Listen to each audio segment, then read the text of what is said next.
Hello everyone, very good morning to all of you. आज एक नए माह की शुरुआत करेंगे नए दिन के साथ। 1 फरवरी 2025 के करंट अफेयर कवर करेंगे आज के वीडियो में। करंट अफेयर की पीडीएफ आप मेरे टेलीग्राम ग्रुप से डाउनलोड कर सकते हैं। टेलीग्राम का लिंक वीडियो के डिस्क्रिप्शन में दिया हुआ है। डेली की तरह पहले कल के क्वेश्चन की बात करेंगे। कल मैंने आपसे स्टैटिक जीके का क्वेश्चन पूछा था। मेरा सवाल यह था कि फूल पत्ती नाम का जो फोक डांस है यह कौन से राज्य में परफॉर्म किया जाता है। तो जिन लोगों ने भी एमपी आंसर दिया है उन सभी का आंसर सही है। मध्य प्रदेश के अंदर फूल पत्ती फोक डांस आयोजित किया जाता है और इसकी खास बात यह है कि इसको स्पेशली बंजारा कम्युनिटी है एक यहाँ की। कौन सी कम्युनिटी? बंजारा कम्युनिटी। तो इसी कम्युनिटी की महिलाएं इसको परफॉर्म करती हैं। और एक और खास बात है, जो महिलाएं शादीशुदा नहीं हैं वही इस फोक डांस को परफॉर्म करती हैं, जिसका नाम है फूल पत्ती। एक त्योहार यहाँ पर हर साल मनाया जाता है एमपी में। इसको बोलते हैं दशायन। क्या बोलते हैं? दशायन। तो ये त्योहार 15 दिन का होता है। इसमें से जो 7वां दिन होता है, 7th डे, उसी दिन को फूल पत्ती बोला जाता है और उसी दिन स्पेशली ये डांस परफॉर्म किया जाता है बहुत ही धूमधाम से। अब शुरू करेंगे आज के करंट अफेयर। और एक बार आपको एज अ रिमाइंडर बता दूं, एक दिन और बचा हुआ है, मतलब कल है संडे, कल है 2 तारीख और कल मैं आपसे मिलने आ रहा हूं वर्ल्ड बुक फेयर में नई दिल्ली में प्रगति मैदान में। तो जो भी स्टूडेंट दिल्ली एनसीआर में हैं और मुझसे मिलना चाहते हैं, आप हॉल नंबर 5 में प्रगति मैदान में स्टॉल नंबर E02 में आकर मुझसे मिल सकते हैं। दोपहर में 1 बजे मैं वहीं से आपसे मीटअप करने आ रहा हूं। और अनिल शर्मा जी ये कोऑर्डिनेटर हैं हमारे, इनके नंबर पे कॉल करके अगर आपको कोई भी कंफ्यूजन है तो आप बात करके चीज़ें पूछ सकते हैं। अभी हाल ही में ये कौन है जिनको वेदांता रिसोर्सेज के पहले सीईओ के रूप में अपॉइंट किया गया है? तो देखिए, वेदांता वैसे तो बहुत पुरानी कंपनी है। इनकी एक सब्सिडरी कंपनी हाल ही में खोली गई है जिसका नाम है वेदांता रिसोर्सेज। इसके नए सीईओ अपॉइंट करी गई हैं देशनी नायडू। क्या नाम है इनका? देशनी नायडू। वैसे तो देशनी नायडू ने 2014 में वेदांता ग्रुप को ज्वाइन किया था। उसके बाद ये अफ्रीका बेस्ड जो मेटल है उनके सीईओ भी रह चुकी हैं। और अभी कुछ टाइम पहले ही वेदांता ग्रुप की एक कंपनी है जो कि निकल और कूपर जैसे मेटल्स के ऊपर काम करती है, उसकी भी सीईओ ये रह चुकी हैं। तो इनके प्रोफाइल को देखते हुए, वर्क एफिशिएंसी को देखते हुए, ये जो नई सब्सिडरी है वेदांता रिसोर्सेज, इसकी भी पहली सीईओ देशनी नायडू को ही अपॉइंट किया गया है। यह कौन सी कंपनी है जो कि पहला अपना डिजिटल वॉलेट लॉन्च करने जा रही है वीज़ा के साथ मिलकर? आपने देखा होगा, अगर आपके पास डेबिट कार्ड है तो हो सकता है आपके पास वीज़ा का ही डेबिट कार्ड हो। भारत में सबसे ज़्यादा डेबिट कार्ड जो चलते हैं वो वीज़ा के ही थ्रू चलते हैं। तो हमारे बैंकों को जो जिस तरीके से वीज़ा टेक्नोलॉजी प्रोवाइड कर रहा है, फाइनेंस टेक्नोलॉजी, उसी तरीके से अब ये एक्स कंपनी को भी प्रोवाइड करेंगे। एक्स, जिसको पहले ट्विटर के नाम से जाना जाता था, एलोन मस्क ने फिर इसको खरीद लिया और इसका नाम बदल के एक्स कर दिया। तो अब आने वाले समय में, अगले 1 साल में, एक्स के द्वारा अपना डिजिटल वॉलेट लॉन्च किया जाएगा। सेम उसी तरीके से जैसे भारत में बहुत सारे डिजिटल वॉलेट चल रहे हैं, गूगल पे हो गया, पेटीएम हो गया, फ़ोन पे हो गया, ठीक है, उसी तरीके से अब एक्स भी डिजिटल वॉलेट की कैटेगरी में आएंगे अगले 1 साल के अंदर। अभी इनको लॉन्चिंग करने में 1 साल का समय लग जाएगा, ये अनाउंस कर दिया गया है। वीज़ा भी एक अमरीकी कंपनी है, इनके द्वारा भी कंफर्मेशन दे दिया गया है कि दोनों के बीच में पैक्ट साइन हुआ है और अगले 1 साल में इस पूरे प्लेटफॉर्म को ये लॉन्च कर पाएंगे। हाल ही में भारत सरकार की एक कौन सी नई स्कीम लॉन्च करी गई है एमएसएमईज को सपोर्ट करने के लिए? तो भारत में छोटे और लघु उद्योगों को सपोर्ट करने के लिए भारत सरकार ने mutual credit guarantee scheme launch करी हुई है। अब इसका देखिए मेन उद्देश्य क्या है। इसके अंदर कई सारे क्लॉज दिए गए हैं। पहली चीज़ तो ये, जो एमएसएमईज हैं उनको इस योजना के अंतर्गत 100 करोड़ रुपए तक का लोन मिल जाएगा आसानी से व्यापार करने के लिए। अब उसमें से भी गारंटी के रूप में जो लोन अमाउंट दिया गया है वो दिया गया है 7 करोड़। मतलब आप छोटे या लघु उद्योग किसी भी कैटेगरी में आते हो, 7 करोड़ का अगले 4 साल में आप लोन आसानी से ले सकते हो। ये मिनिमम आपको दिया ही जाएगा, बाकी आपकी क्रेडिबिलिटी पर डिपेंड करता है, आपका व्यापार कितना बेहतर चल रहा है, उस आधार पर आपको 100 करोड़ रुपए तक मिल जाएंगे। अब एक और यहाँ पर क्लॉज रखा गया है, वो ये कि अगर 50 करोड़ रुपए तक का आपने लोन लिया हुआ है तो आपको 8 साल का रीपेमेंट ऑप्शन मिलेगा। मतलब आपको अगले 8 साल में उसको चुकाना होगा, ठीक है, ये है इसकी खास बात। हाल ही में 23वें नेशनल पैरा एथलेटिक्स चैंपियनशिप 2025 का मैस्कॉट और ऑफिशियल लोगो लॉन्च किया गया है। इसको कौन से शहर से लॉन्च किया गया है? तो इसको लॉन्च किया गया है तमिलनाडु में, चेन्नई से। और आने वाले समय में यह दिन होगा 17 फरवरी। तो इसी महीने 17 फरवरी से लेकर 20 फरवरी तक चेन्नई में नेशनल पैरा एथलेटिक्स चैंपियनशिप का आयोजन किया जाएगा। इसका जो ऑफिशियल मैस्कॉट है वो आपको दिखाई दे रहा है, ये हाथी है, ठीक है। ये हाथी अपने आप में प्रदर्शित कर रहा है पैरा एथलेटिक्स की स्पिरिट को। और इसका नाम क्या है? इसका नाम है गजा वीरन। क्या नाम है? गजा वीरन। तो आप ध्यान रखें, ऑफिशियल मैस्कॉट का नाम आपसे बहुत बार पूछे जाते हैं, ठीक है। तो गजा वीरन नेशनल पैरा एथलेटिक चैंपियनशिप 2025 का ऑफिशियल मैस्कॉट है। और वेन्यू क्या होगा? चेन्नई इसका वेन्यू होगा। यह कौन सी फाइनेंस टेक्नोलॉजी कंपनी है जो कि भारत की पहली ऐसी फिनटेक कंपनी बन गई है जिसके द्वारा full scale CBDC wallet launch किया गया है? तो यहां पर सीबीडीसी का मतलब है सेंट्रल बैंक डिजिटल करेंसी, ठीक है।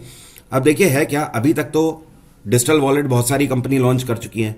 भारत पे ने भी अपना लॉन्च किया था, ठीक है, पेटीएम ने भी अपना लॉन्च किया था, लेकिन इन्होंने फुल स्केल पे लॉन्च नहीं किया था। फुल स्केल का मतलब ये हर तरीके के यूपीआई पेमेंट को एक्सेप्ट करेंगे। और ये कंपनी है मोबीक्विक। जब पेटीएम ने लॉन्च किया था तो बहुत समय तक पेटीएम से पेटीएम में ही पैसा जा पाता था। अगर आपके पास फोन पे है तो उसमें पैसा नहीं जा पाता था, लेकिन बाद में चलकर ये सब सीबीडीसी हुए। लेकिन मोबीक्विक पहली ऐसी फिनटेक कंपनी बन गई है जिन्होंने फर्स्ट टाइम में ही इसे सीबीडीसी करके लॉन्च किया हुआ है, ठीक है। अब इसमें भी कई सारे वैलिडेशन है, जैसे कि पर डे की जो आपकी ट्रांजैक्शन लिमिट होगी, एक दिन में आप 50,000 रुपए तक ट्रांसफर कर सकते हो किसी के भी अकाउंट में। और एक ट्रांजैक्शन की जो लिमिट है वो रखी गई है 10,000 रुपए। मतलब आप एक बार में 10,000 से ज़्यादा नहीं ट्रांसफर कर पाएंगे और एक दिन में 50,000 से ज़्यादा नहीं कर पाएंगे। अगर आपको 50,000 भेजने हैं तो 5 बार में आप भेज पाएंगे इस पैसे को। मोबीक्विक के पहले से ही जो यूज़र हैं उनको कुछ भी करने की ज़रूरत नहीं है। केवल एक एप्लीकेशन में केवाईसी का फॉर्म आएगा, उनको केवाईसी अपलोड करनी है और 24 घंटे के अंदर उनका वॉलेट चार्ज स्टार्ट हो जाएगा। बट जो बाकी लोग हैं उन्हें मोबीक्विक एप्लीकेशन डाउनलोड करना पड़ेगा, ऑब्वियस सी बात है, तभी वो उसे यूज़ कर पाएंगे। मोबीक्विक की स्थापना साल 2009 में करी गई थी। इसका हेडक्वार्टर है गुरुग्राम। क्या है? गुरुग्राम।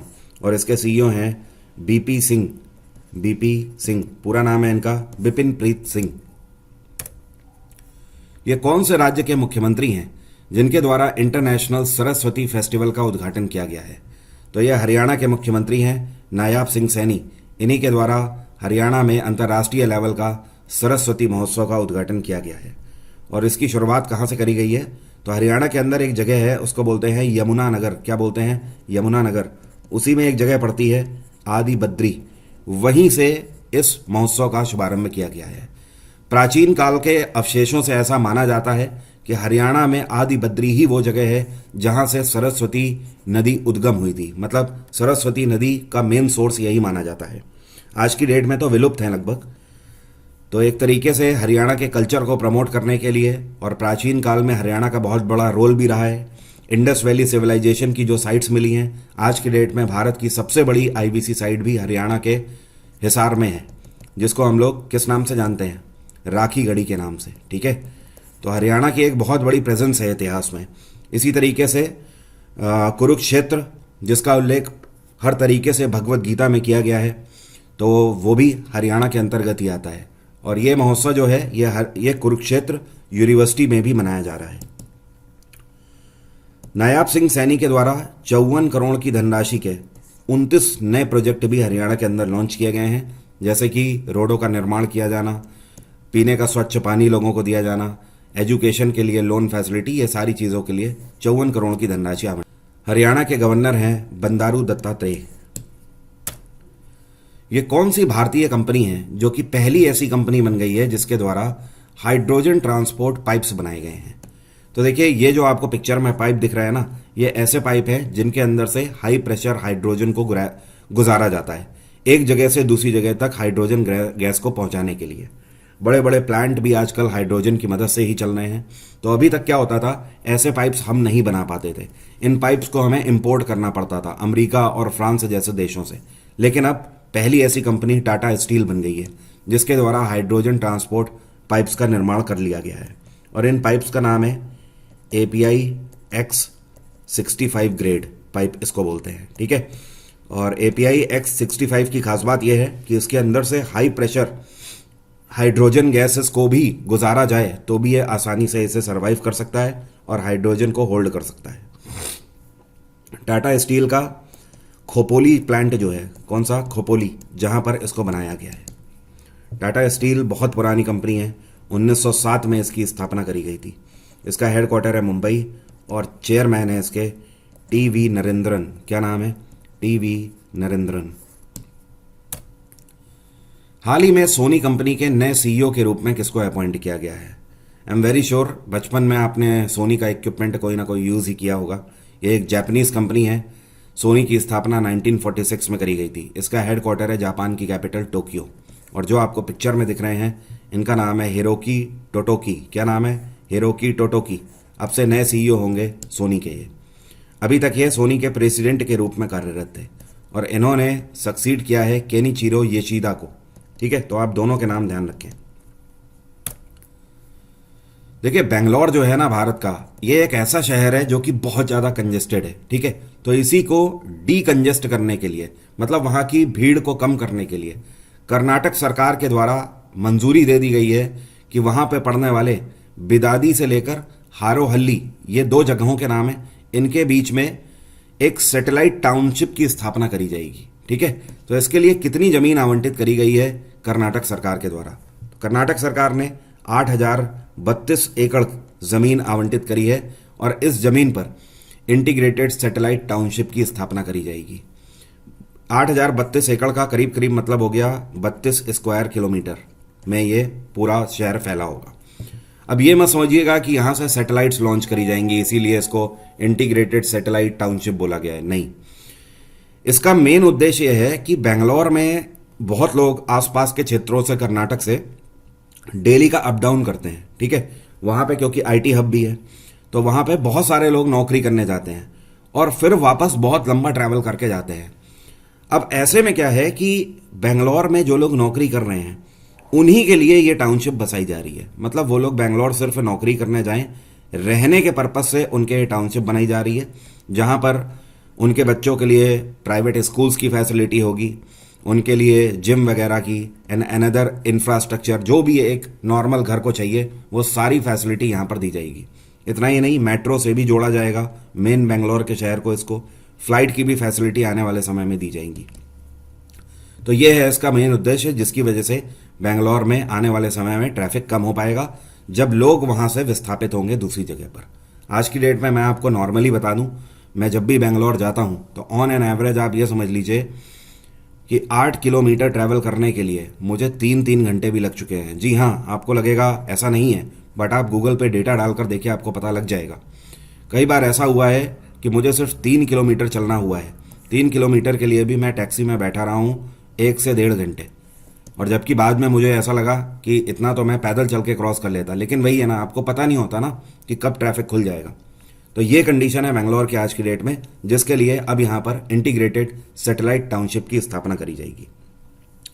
और ये जो पूरा शहर है, इसको बनाने के लिए 5,000 करोड़ की धनराशि आवंटित करी गई है। इस 5,000 करोड़ में से 3500 करोड़ कर्नाटक सरकार ने वर्ल्ड बैंक से लिए हुए हैं और 1500 करोड़ कर्नाटक सरकार खुद ही लगाएगी। ये कौन से राज्य के अधिकारी हैं जिनको अब सेवाओं में अगर देरी करी तो 5,000 रुपए का जुर्माना देना पड़ेगा?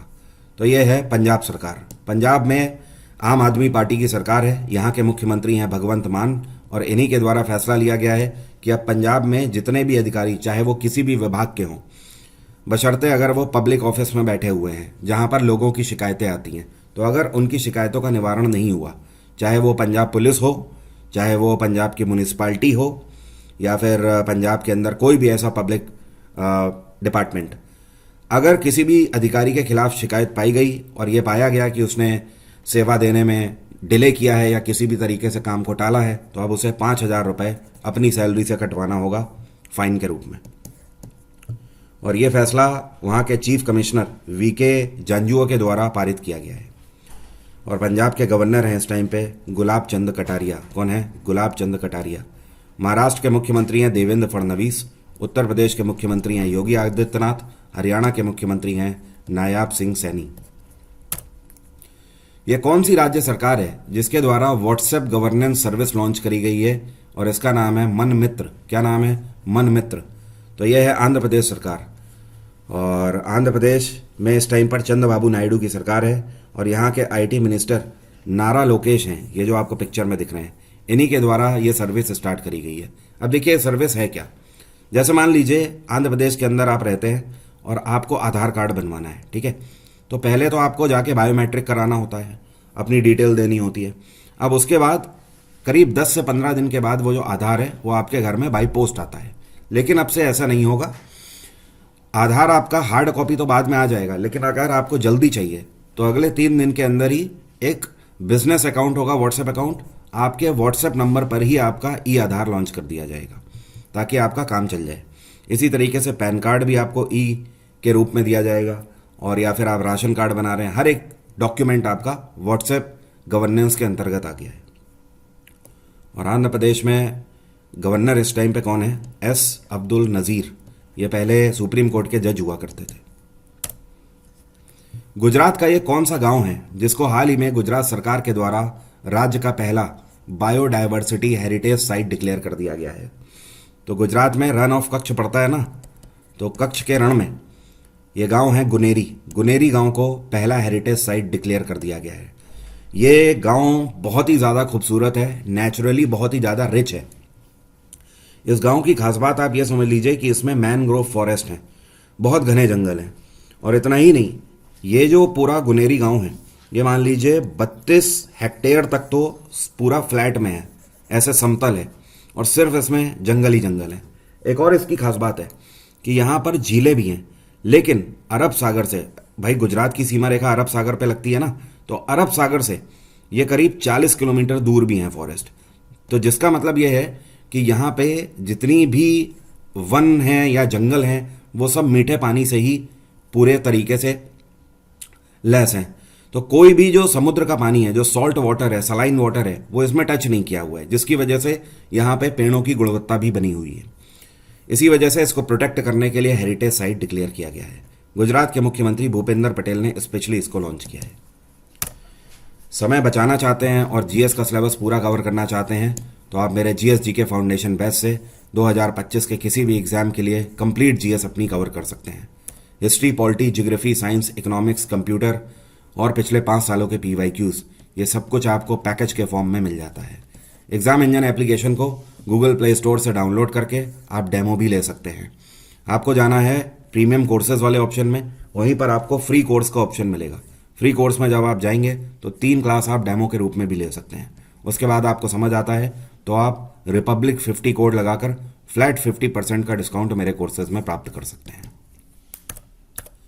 अब मेरा आज का सवाल है आपसे, एनिमल किंगडम से मेरा सवाल है, आपको बताना है इसमें से ये कौन सा वर्ग है जिसमें सबसे ज़्यादा जानवर पाए जाते हैं पूरे विश्व में? फिशेस में, रेप्टाइल, इंसेक्ट या फिर मैमल्स? कमेंट बॉक्स में लिखकर बताइए। Thank you so much, have a nice day, take care, bye bye, आपका दिन मंगलमय हो।